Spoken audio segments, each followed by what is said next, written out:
শুভ সকাল বন্ধুরা। ঘড়িতে এখন 10টা বেজে 12 মিনিট। তো আমি সকাল থেকে উঠে 5টা 15 থেকে উঠে সব কাজ শুরু করে দিয়েছি একের পর এক। ঘর ঝাড় মোছা, মাম্মামের খাবার করা, ওকে ঘুম থেকে ডাকা, রেডি করে দেওয়া, চুল বাঁধানো, ওকে খাওয়ানো, স্কুলে দিয়ে আসা, এসে বাদ বাকি যা কাজ সেগুলো করতে লেগে পড়েছি। তো দেখো আমি যে ভাত বসিয়ে দিয়েছি, এই দেখো আজকে বড় হাঁড়িতে ভাত বসিয়ে দিয়েছে একবারে। এই যে মাছ ভাজা হয়ে গেছে, তেলের মধ্যে জিরে ফোড়ন দিয়ে দিয়েছি। আজকে এই যে এটা হচ্ছে রুই মাছ, জ্যান্ত একটা রুই মাছ, এই যে। আর এটা হচ্ছে ইলিশ মাছ। এটা ইলিশ মাছটা করবো, এই যে দেখতে পাচ্ছ। ইলিশ মাছটা করবো হচ্ছে বেগুন দিয়ে, এই যে বেগুন কেটে নিয়েছি।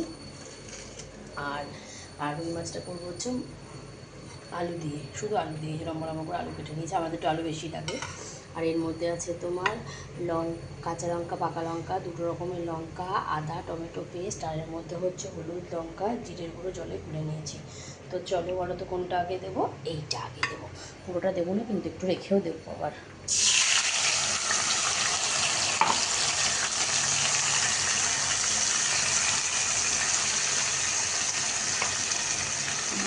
আদার কাঁচা গন্ধটা চলে গেলে তারপরে কিন্তু আমি হলুদ, লঙ্কা আর এই জিরের যে গুঁড়ে রেখেছি জলটা, এই জলটা দিয়ে দেবো। মামামের সময় হয়ে যাচ্ছে, আমার খুব তাড়া লেগে যাচ্ছে, তাই তাড়াতাড়ি করছি আরও।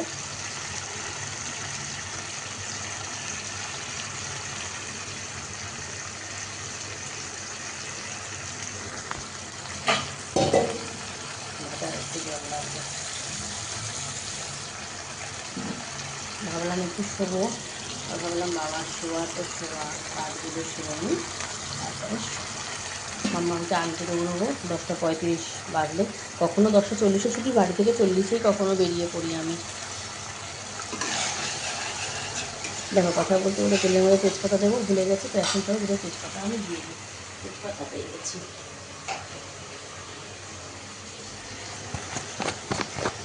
প্রচুর কাচাকুচি করতে গিয়ে দেখো বেসিনে বাসন জমে গেছে। বাসনটা সকালে আমি জলে আর মাজতে পারিনি। বেলায় জল আসবে 11:30টার সময়, তখন আবার আমি এই জলে মাজবো।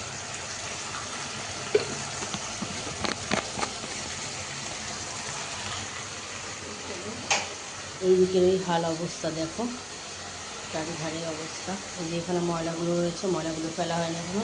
এখানেও ময়লা জমে গেছে, ওপাশেও ময়লা জমে গেছে। সব সবজির খোসা কেটেছি আর এর মধ্যে ফেলেছি। আসতে দিলে চলবে না ভাই, তাড়াতাড়ি হতে হবে। ভাতটা বুঝিয়ে দিয়ে যাই তাও আমার শান্তি, কেন বলো তো? নাহলে একদম ডিকচালে না ডিকচালে কী বলে সেটা হয়ে যাবে। তো দেখো ঘরবাড়ির এই অবস্থা, রান্নাঘরটার তো এই অবস্থা। তো কিছু বলার নেই। আর বন্ধুরা কি আর বলবো বলো, কিছু আর বলার নেই। মেয়েরই একটা গেঞ্জি আসলো, ইয়ে করবো। আর এগুলো একটুখানি বাইরে মেলে আসবো। মিস্ত্রিরা কাজ করছে, ওরা বারণ করছে আজকে মেলতে, কিন্তু না মেললেও কিছু করার নেই, মেলতে হবে। ঠাকুরের বাসনটা মাজবো, জল আসলে জলটা চলে গেল, মাজতেও পারলাম না। এই মশলার কোটোগুলো ভরবো, আজ ভরবো কাল ভরবো। ভাবলাম আজকে ভরিতে, ভাবলাম না অম্বুবাচিটা চলে যায় তারপরেই ভরবো। তো এইটাকে ফাঁকা করেছি। এটা দেখো খুব সুন্দর, এটা আমার পুনে থেকে কেনা ছিল। অনেকের বাড়িতে আছে এরকম এরকম লম্বা বড় একটা, দেখতে পাচ্ছ। আর এই ঘরে জানলা বন্ধ, আজকে ঢালাই হচ্ছে তাই জন্য মিস্ত্রিটা রয়েছে, তাই আর আমি খুলিনি।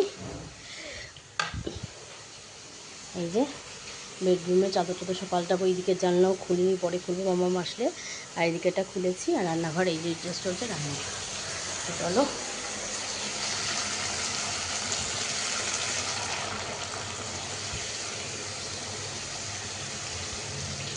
এই এক হাতে ফোন ধরে দেখাতে গেলে না হয় না, সব কিছুর সময় সুযোগ না হলে হয় না। দেখি কবে একটা কিনতে পারি। আশা করি বুঝতেই পেরেছো, তোমরা কাউকে বলে বোঝাতে হবে না। আর এই দেখো, এই যে বেগুন দিয়ে কালো জিরে দিয়ে করবো না, এর মধ্যে এই যে আগের দিন যে পমফ্রেট মাছটা করেছিলাম সেই যে সর্ষে পোস্ত গোল্লাটা একটু ছিল, তার সাথে একটু জল মিশিয়ে রেখে দিয়েছি। এটা দিয়ে করে দেবো আর কি।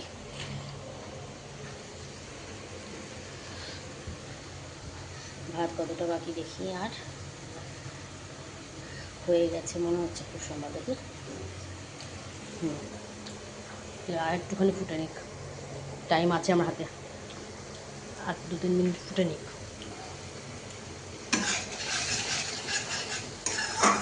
রান্নাঘরে জানলা বন্ধ করতে হবে, ড্রেস পরতে হবে। আমার এই নাইটিটা বন্ধুরা, এই যে এই অবস্থা দেখতেই পাচ্ছ, খুবই সুন্দর অবস্থা। এই দেখো, দেখতে পাচ্ছ পুরো ভিজা। আমি রান্না করে এই যে হাত মুছি, সেই যে অপরাজিতা বৃষ্টি, না বৃষ্টি বৃষ্টি করে না, কার কার আমার মতো অভ্যাস রান্না করতে করতে হাত মোছা। আমার হাত মোছার সাথে সাথে এই যে যতটা যাবে, আঁচ দিয়ে, পাশ দিয়ে, পেছন দিয়ে, সামনে দিয়ে,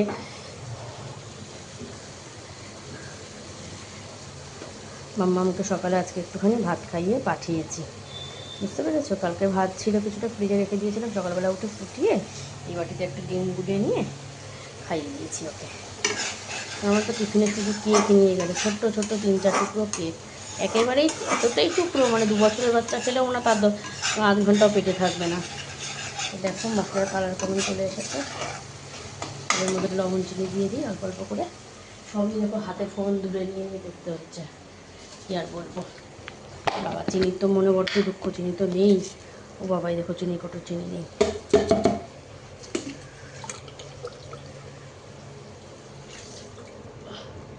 কোটোটা ধুয়ে দেবো, আর দিয়ে দিলাম এইভাবে। বিকালে গিয়ে ময়লাগুলো ফেলে আসতে হবে। ময়লা কাকুটা এত অপদার্থ, মানে ওনার বদনটা সকালবেলা দেখলেই না পুরো মানে দিনটাই মনে হয় আমার খারাপ যায়। আমি না পারতে বেরোই না ওই টাইমে ঘর থেকে। ময়লা তো আমি গাড়িতে এখন আর ফেলি না, গিয়ে ফেলে দিয়ে আসি, গাড়ি দাঁড়ায় ওখানে ফেলে দিয়ে আসি।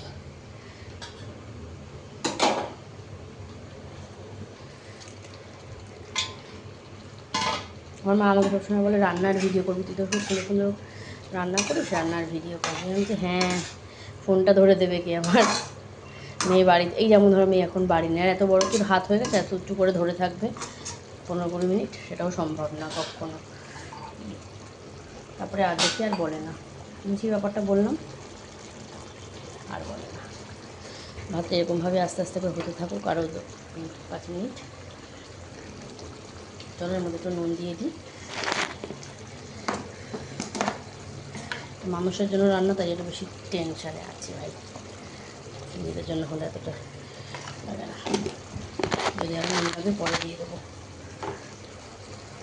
পেটটা যে ভীষণ ব্যথা করছে, কখন আবার আমার কি খবর হয়ে পড়ে, ওই জন্য আমি তাড়াতাড়ি করে কাজ বাজ সারছি।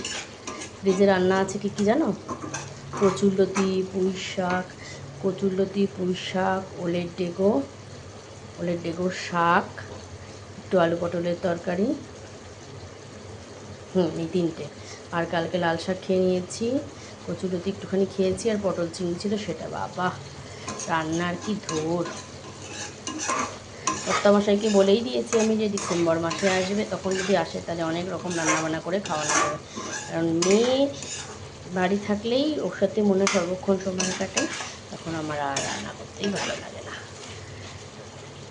ও বাড়ি না থাকলে কাজ করি, আর ও বাড়ি আসলে চায় সবসময় ওর সাথেই থাকতে। চলো বন্ধুরা, ভিডিওটি অবধি রাখছি, পরে আবার বাকিটা করছি।